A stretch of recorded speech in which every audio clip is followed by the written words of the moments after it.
Hello friend, welcome back to my channel. आज फरवरी की 14 तारीख है और आज के इस वीडियो में गर्मियों के एक बहुत ही सुंदर प्लांट पोर्टुलाका या मॉस रोज पर अभी किए जाने वाले कुछ कामों को लेकर बात करूंगा। इस प्लांट को पर्सलेन या 9 o'clock के नाम से भी जाना जाता है। ये प्लांट एक सकुलेंट वैरायटी का प्लांट रहता है जिसके स्टेम और लीव्स में एक तरह का लिक्विड स्टोर रहता है।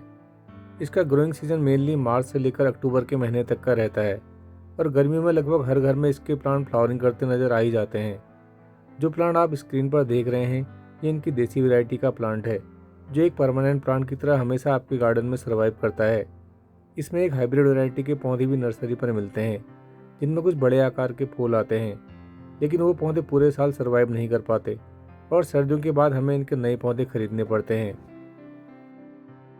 पर्सलेन के पौधे सर्दियों में फ्लावरिंग नहीं करते और इनकी ब्रांचेज कुछ इस तरह से बिखर जाती हैं। मैंने इन पौधों को दिसंबर के बाद आउटडोर कंडीशन में ही बाहर रखा हुआ था, जहाँ पर इन पर धूप मिलने के साथ साथ सर्दियों का पाला भी गिरा। सर्दियों में कम टेम्परेचर के कारण ये पौधे रेस्ट में चले जाते हैं और अपनी ब्रांचेस को काफ़ी ज़्यादा फैला देते हैं। इस तरह के पौधों को अगर आपने ऐसे ही छोड़ दिया तो फिर ये आने वाली गर्मी में आपको फूल नहीं देंगे या इन पर जो भी फ्लावरिंग होगी वो बहुत ही कम होगी। इसलिए सबसे पहला काम जो आपको करना है, अभी आप इनकी सारी फैली हुई ब्रांचेज को प्लांट पर से हटा दीजिए। इससे प्लांट अपने एक प्रॉपर शेप में आएगा और जो भी बिखरी हुई ब्रांचेज हैं वो प्लांट से अलग हो जाएंगी।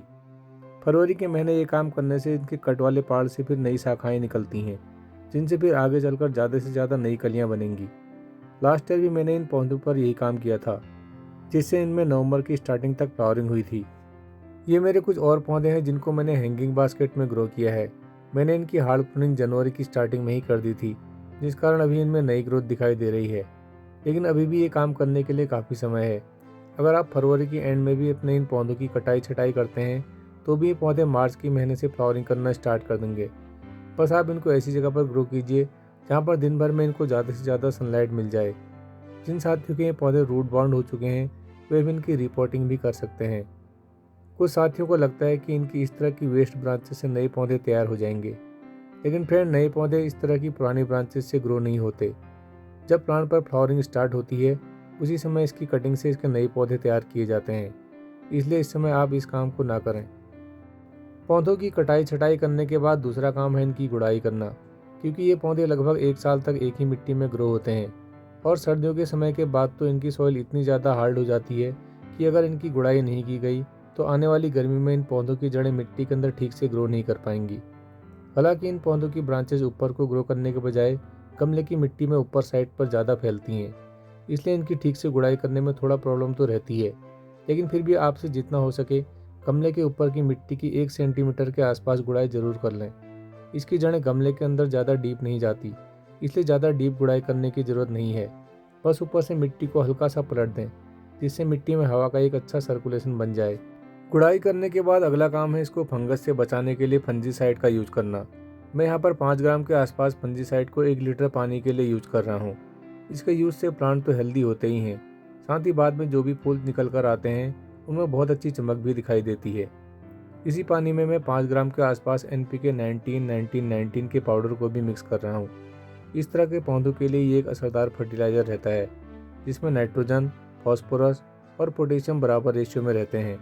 अगर आपके पास NPK नहीं है तो आप DAP के कुछ दानों को भी पानी में घोलकर इस प्लांट पर यूज़ कर सकते हैं, या फिर अगर आप ऑर्गेनिक वे में ही गार्डनिंग करना चाहते हैं तो आप वर्मी कंपोस्ट को भी इस पर यूज़ कर सकते हैं।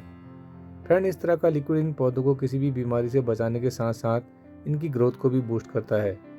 पोर्टुलाका के पौधे सकुलेंट नेचर के होते हैं जिनकी पत्तियों में और कली में फंगल अटैक बहुत जल्दी होता है, इसलिए आप अपने इन पौधों पर किसी अच्छे फंजीसाइड का यूज़ ज़रूर करें।